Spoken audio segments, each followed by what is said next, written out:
Itu lah tu. Sekampung dia ambil makanan. Kampung.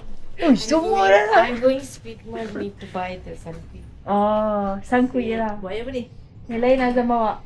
Tak. Sangkut dengan apa? Ais beli ais. Sasi ya.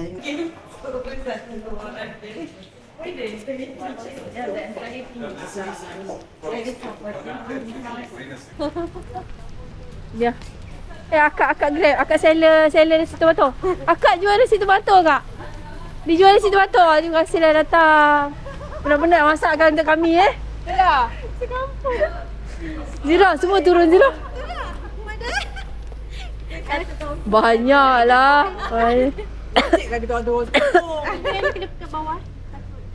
Okey ke? Boleh? Dua je. Kasut ke? Apa? Itu je. Kita jauh ramai. Ni nak beli apa? Sangkuit je kan? Ais batu sunflower. Banyak ke? Ai ikut ke?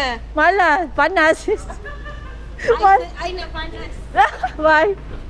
Tu je. Tu je, bye. Terima kasih kak. Nasi tomato kak. Terima kasih. Nanti saya beli lagi. Bye. Apa tu? Tomato. Makan bersama apa ya? Makan bersama ayam zamira. Sedapnya. Lagi. Dengan salad. Tak tahu lah.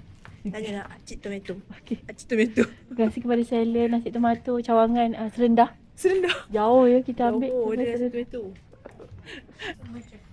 Yes. Dia mau tu.